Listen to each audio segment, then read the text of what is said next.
Federal Drive is presented by GEHA, Government Employees Health Association, proudly providing health and dental benefits to federal employees and their families. Visit GEHA.com. The federal workforce is shrinking fast. OPM says 300,000 fewer employees are on the rolls compared to last year. Agencies are bracing for a retirement wave, and some are cutting bargaining rights. Congress is heading toward a budget showdown with a continuing resolution almost guaranteed. What does all this mean for the people who keep government running? John Hatton, Staff Vice President at NARF, joins me to break it all down. John, thanks so much for joining me. Thank you for having me. There's no shortage of news in your world. Let's start with the recent report by the new OPM director that the federal workforce will be down by 300,000 people by the end of this fiscal year, which is just a few weeks away.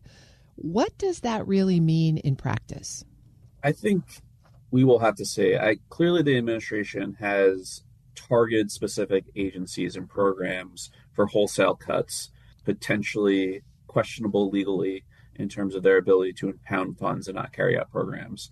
So for those agencies and those programs, there's a very acute impact on not carrying out what was assumed to be a mission of the agency or the program.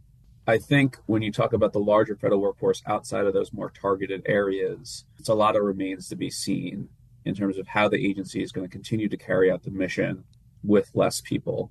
In areas that we might have expected larger cuts, for example, the Department of Veterans Affairs were originally looking at 80,000 in terms of workforce reduction and pared it down to 30,000. Had they figured out that they couldn't do it with 80,000? And we still have to see, can they do the job with less? Same with Department of Defense and those workforce reductions. And then are they going to hit that 300,000 number with additional significant reductions in force, or are they assuming things that have been announced but haven't come to completion yet? And I think we're still trying to tally up all the numbers on that and keep track of it, which is a difficult process in itself. That 300,000 is going to include folks who took the deferred resignation, right? That may not they may not actually come off the books until the end of September. So has there been any transparency of data around who those folks are and where they are? Well, they've announced kind of aggregate numbers, but I don't think we know the specific numbers in terms of the agencies. So we've seen workforce reduction goals, but the 77,000 took a deferred resignation offer originally. Then agency by agency, before going through with RIFs, they've often offered a deferred resignation offer. So I think we'll probably need to see more in terms of the specifics of who's taking those offers within which agencies as it rolls out. And as we get to September 30th, or even at the end of the year, if some people's dates were pushed back to the December. And has OPM said anything about the cost savings that they're tracking or reporting associated with these reductions? I don't know if they have announced specific overall cost savings and what that means. Clearly, it'll be relevant to what happens in the appropriations process and whether they are reducing the spending caps. So I think looking at, for example, Department of Defense, where there's been increased spending authorized the budget reconciliation bill, and they're at least trying to keep spending flat. What is the total savings? Is it just shifting the work to contractors, or are you actually achieving savings within those agencies? I think it's clear that if they're just not carrying out a program and looking to impound the funds, that's savings, quote unquote, but you're losing something from that. You're losing the impact of that mission, the impact of that program on individuals. So it's not necessarily efficiency as much as it is prioritization of what you think the government should do or not do. That's typically decided by Congress. Well, another big chunk of the folks that would comprise that 300,000 are retirees. So we've heard a lot about a retirement wave and a reduction in OPM capacity to handle that. What are you at NARF seeing right now? Well, first, a number of people at OPM took the deferred resignation offer, and OPM's overall workforce headcount went down by 1,000. I'm not sure how much of that is at retirement services and how much of that is at other elements of OPM. So they have less individuals. They're going to see a huge wave of retirements, I believe, September 30th or December 31st, along with people that took the deferred resignation offer that were eligible to retire, or there's also potential voluntary early retirements coming in related to those reductions in force. So I don't know what the exact numbers are going to be because some people may have taken the deferred resignation program and not been eligible to retire. But I assume anybody who took that offer and is eligible is going to separate from service with a retirement annuity at that date. You have a huge influx of new retirement claims cases that OPM needs to process. They have begun to modernize their system, requiring online retirement applications starting in June. Really, nothing else can be sent except for electronic since July 15th. We don't have all the information yet on if that's working effectively. We haven't seen data indicating that they've increased claims process. We're still waiting for the more recent months of data on that. If there's any hiccups in the adoption of that new system that actually complicates things and doesn't make them better. So we've been pushing for modernization and moving away from a paper-based system for a long time. We are happy to see them do that. I think the timing of it and the effectiveness of it is a bit questionable. I'm speaking with John Hatton. He's Staff Vice President at the National Active and Retired Federal Employees Association. All right, John, there's another piece of personnel news that's been out there recently, which is agencies terminating their union contracts. What impact is that having on the workforce that remains? I think it remains to be seen how the individuals within those agencies are going to react. I think it certainly will have a medium and long-term impact on the political influence of the federal workforce, particularly as it's been under assault with various policies in terms of moving away from a merit-based civil service, in terms of potential attacks congressionally on benefits, in terms of what federal pay rates look like, which lag behind the private sector. So not being able to have that representation both within the workforce, but also having those groups that we partner with as allies in the battles in Congress, I think will be a loss for the federal workers. Well, as you mentioned, political influence and the engagement then of Congress and all of these conversations, members of Congress are just back from their summer vacation, and there's not a lot of time to solve the 2026 appropriations. What are you hearing in terms of looking towards 2026? Well, they're a little bit behind schedule in terms of where they typically are at this point in progress on those appropriations bills getting through the House and through the Senate committees. They don't have top lines negotiated with the administration, and the entire process, which has a September 30th deadline, is complicated by the administration's attempts to impound funds. They've sent formal rescissions requests that got approved in part to rescind funds for foreign aid, for public broadcasting. But in other cases, they may not be sending those formal requests, either relying on the Government Accountability Office to have a legal finding that they have impounded funds. There's been talk of using pocket rescissions, which is within 45 days of the end of the fiscal year, deciding to send that message to Congress and challenge trying to impound funds in what the administration may perceive as a legal way, but that has been typically considered not legal by the Supreme Court and is akin to a line item veto. That very much complicates the negotiations, which are already complicated by the fact that you have the White House with its own set of numbers, the House with its own set of numbers, and the Senate potentially working on a bipartisan basis with their own set of numbers for how much they're going to spend on defense and non-defense and the subdivisions within the appropriations bill. So, even if you could get a deal on those overall numbers, and then the details, the question is, what is the incentive for congressional Democrats to agree to something that may not be implemented by the administration or implemented with unilateral changes after the fact of the deal? So I think people are trying in Congress to work towards a deal, trying to get the best deal they can. But all this uncertainty makes it a much more difficult process than it typically is, and it's never really that easy. So no one would be surprised if there was a short-term CR. What are your expectations for the duration? Might it be a full year? I think that would be giving up pretty early to have a full year CR authorized at the end of September. Typically, if they get to that point, which they may, because they can't come to some larger agreement, you might at least see some attempts to negotiate with a short-term CR, for example. I wouldn't be surprised. Typically in the past, I don't think it's not since 1996 has Congress passed all the appropriations bills on time by the beginning of the fiscal year. So what has typically happened is a short-term CR into December, and they try to negotiate something in December for the rest of the year. Now, that has not even worked appropriately all the time. They've had short-term CRs from December into March or February or March or April, and have eventually reached a potential deal. This last time they extended through a year-long CR. So I think given the progress the committees have made and the chambers have made thus far on appropriations bills, I'd be surprised if they didn't do a short-term CR. But again, it's a very complicated scenario with the administration's pushing the limits of impoundment. And so that may not happen either. That would be my bet right now, that we see a short-term CR into December, avoid the potential for a shutdown right now, maybe get a little bit of certainty through whether court battles or understanding or congressional pushback on these pocket rescissions or not. I think it's always harder to make a deal when people are waiting for the outcome of something else. And so maybe you have a little more of that certainty to at least allow for a deal come December. I've been speaking with John Hatton. He's Staff Vice President at the National Active and Retired Federal Employees Association. John, thanks as always for adding a little clarity to the cloudy situation. Thanks for having me. We'll post this interview at federalnewsnetwork.com/Federal Drive. Hear the Federal Drive on demand. Subscribe wherever you get your podcasts.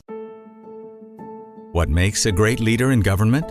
Christine Harada joins WEPA CEO Shane Canfield to reflect on her journey from aerospace engineering to the White House. In this episode, she shares lessons on public-private collaboration, leading with purpose, and why service, not power, should guide leadership.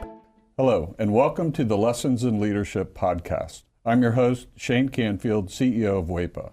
Today, I'm joined by Christine Harada, former Senior Advisor at the Office of Federal Procurement Policy within the Office of Management and Budget. Ms. Harada, welcome, and thank you for joining me. Thank you so much for having me. You spent portions of your career working in both the public and the private sector. And from your experience, what makes leadership in the federal sector different than the private sector? At the highest level, leadership in the public sector is very fundamentally at its core mission-driven. Right? The work is in the service of the public good, and the goals and the programs are frequently long-term, they're systemic, and they're incredibly complex. And success, isn't necessarily measured by quarterly earnings.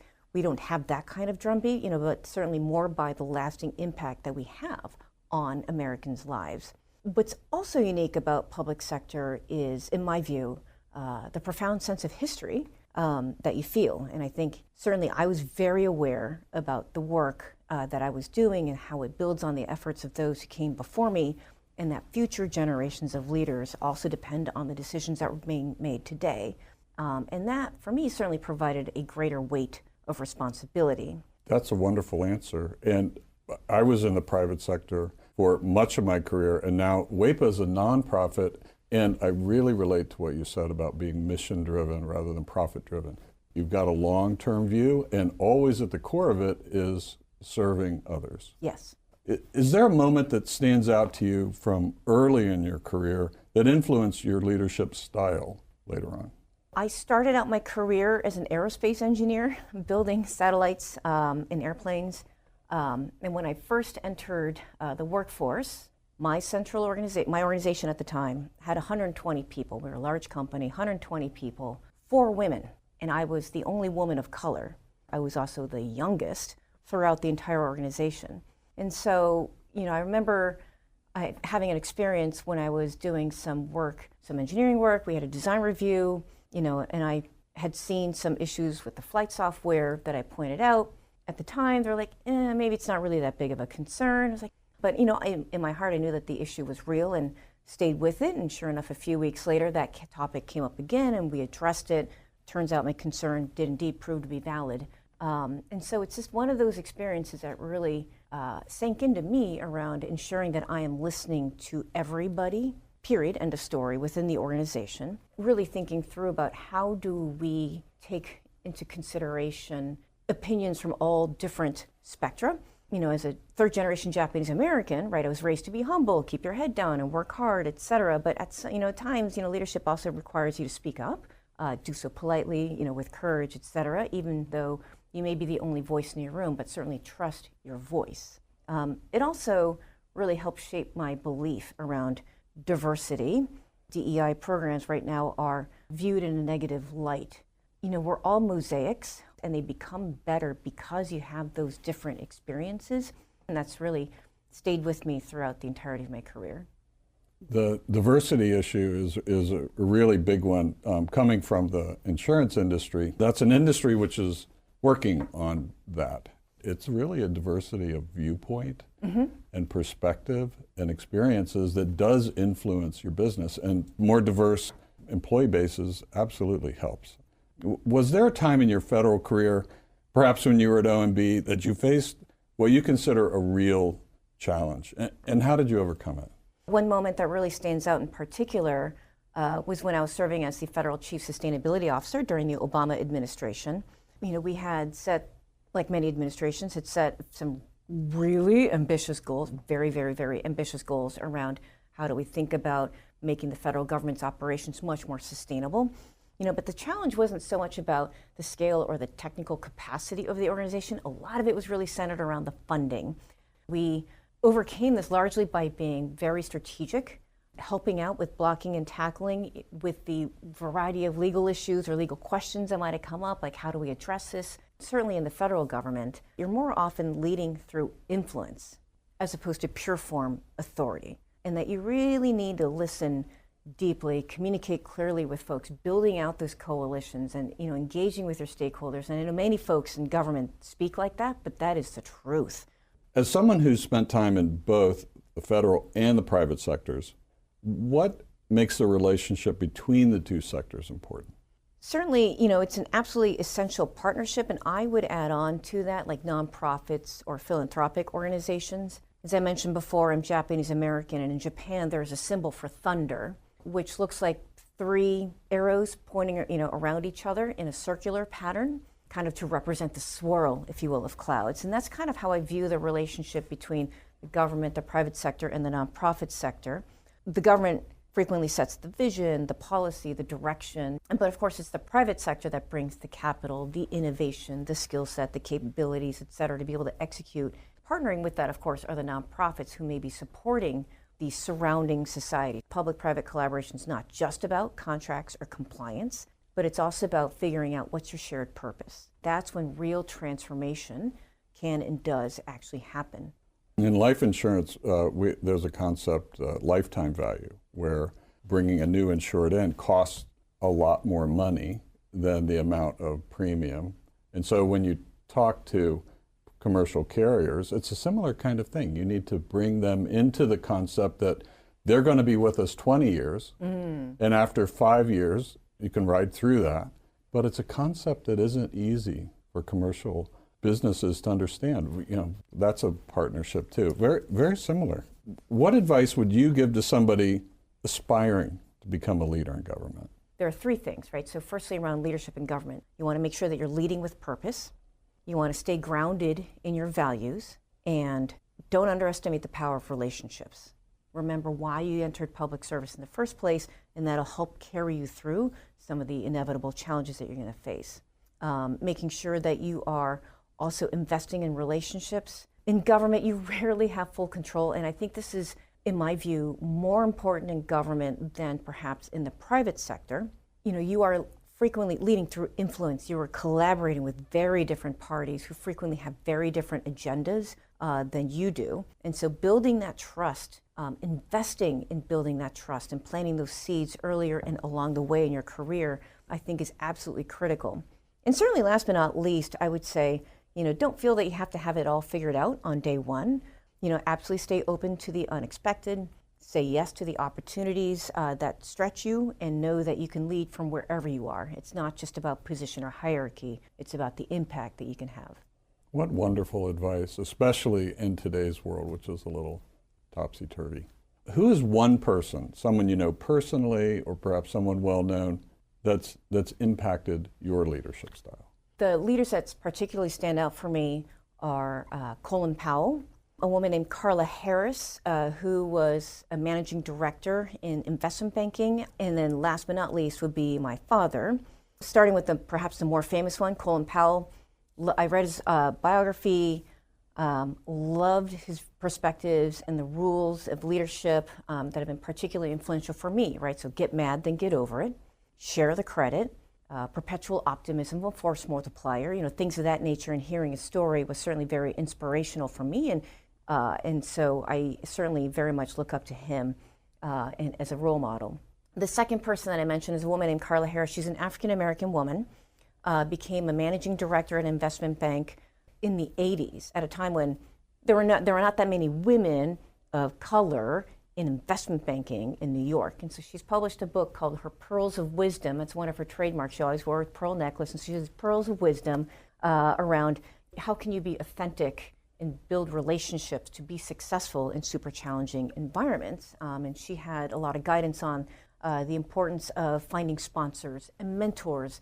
And certainly last but not least, my father is really my why for I do a lot of the work that I do in the public sector. He started out life like many other, immigrant kids in poverty. He was a strawberry farm laborer. Japanese Americans at the time were not allowed to own the land, so we worked the land. He grew up in that kind of environment. And I just think it's absolutely neat that someone who came really he was dirt poor, to say it, and his daughter ended up working in the White House twice. It's quite the American dream, and I would very much like to have that opportunity available for other people as well. Well, wonderful, absolutely wonderful. Christine, thank you very much for your time today and all of these learnings. It's really good, impactful. Thank you for sharing. Oh, thank you so much for having me. I really enjoyed it. I'm Shane Canfield, CEO of WEPA. Until next time on Lessons in Leadership. Find the full podcast and future episodes of Lessons in Leadership on the Federal News Network app and anywhere you enjoy your podcasts.